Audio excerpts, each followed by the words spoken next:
Salut à toutes et à tous, c'est Darkmon et aujourd'hui on se retrouve pour une nouvelle vidéo de culture manga basée sur mon meilleur manga et sans doute l'un des meilleurs mangas qui existent, Death Note.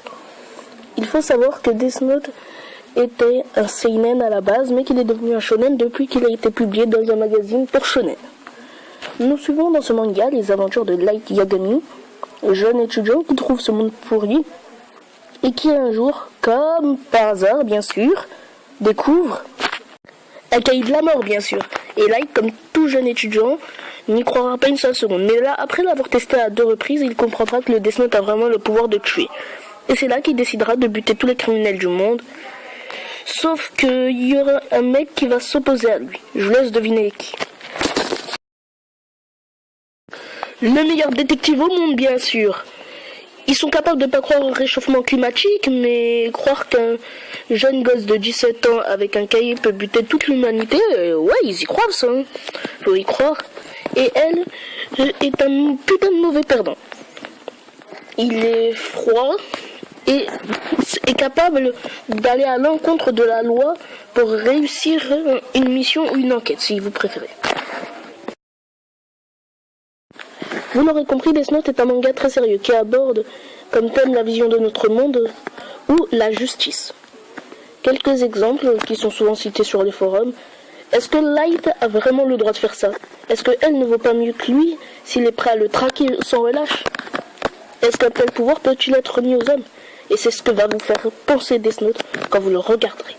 Putain, cet animé est excellent. Je te dois de le regarder. Pour preuve, voici le meilleur moment de ta vie.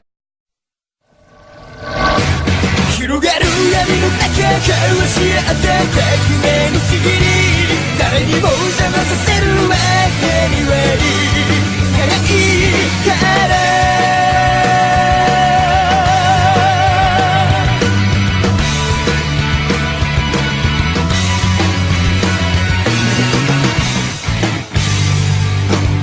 果実が告げた未来夢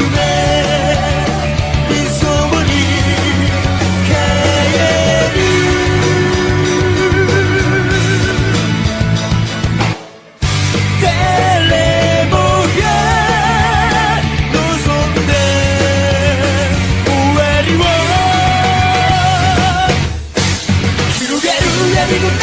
わし合った革命のちぎり誰にも邪魔させるわけにはいかないいつか僕が見せてあげる光り輝く世界を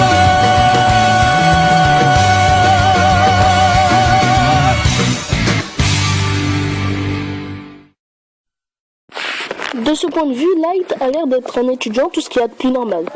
Mais je peux vous assurer qu'en regardant le dernier épisode, vous comprenez que c'est un putain de psychopathe sans foi ni loi. Il est vraiment fou, mais d'une façon. Mais ce qui est bien dans ce manga, c'est qu'il va devenir de plus en plus fou. On le voit prendre petit à petit sa folie. Sous les yeux attentifs et fourbes de Ryuk. Bien que le Death Note a ses avantages, il a aussi ses inconvénients. Comme par exemple, il faut connaître le visage de la personne qu'on veut tuer. C'est quand même un peu gênant. Et il y en a tout autre de bordel comme ça qui vont semer des embûches à l'ail. Malheureusement pour vous, Death Note ne fait que 37 épisodes.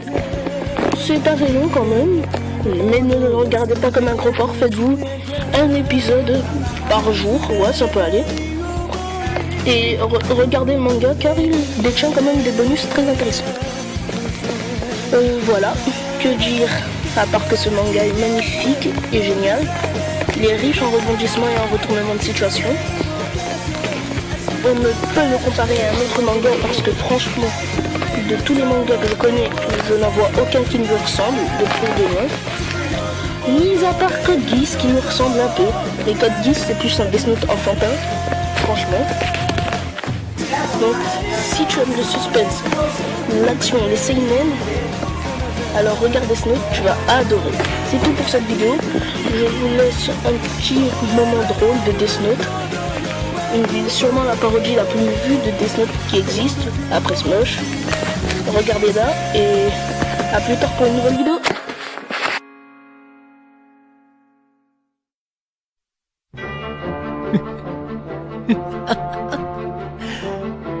僕に逆らうとどうなるか世界中が注目しているよエル。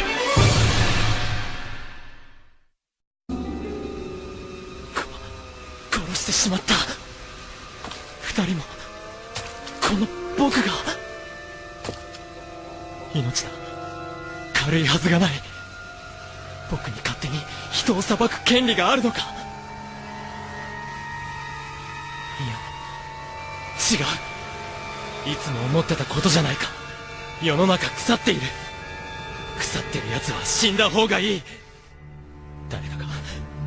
誰かがやらなくてはいけないんだ。自らの精神や命を犠牲にしてでもこのままじゃいけないんだ。もし他の誰かがこのノートを拾ったとして、この世に不必要な人間を消すことのできる奴がいるか。いるわけがない。でも僕にならできる。いや僕にしかできないんだ。やろう。デスノートで世の中を変えてやる。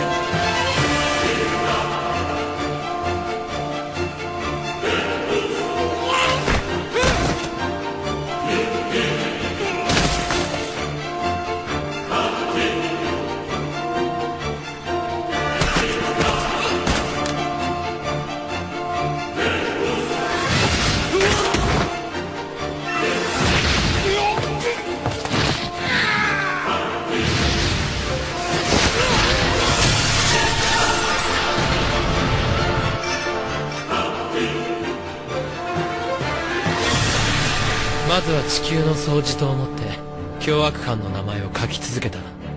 やがて誰も悪いことができなくなるように。そして罪を受けて当然な悪人が心臓麻痺で死んでいく裏で、道徳のない人間、人に迷惑をかける人間を病死や事故死で少しずつ消していく。そうすれば確実に世界はいい方向に進んでいく。そして僕が認めた真面目で心の優しい人間だけの世界を作り上げていく。そんなことしたら性格悪いのお前だけになるぞ。何を言ってるんだリュウク。僕は日本一と言ってもいいくらいの真面目な優等生だよ。そして僕は新世界の神となる。やっぱり人間って面白い。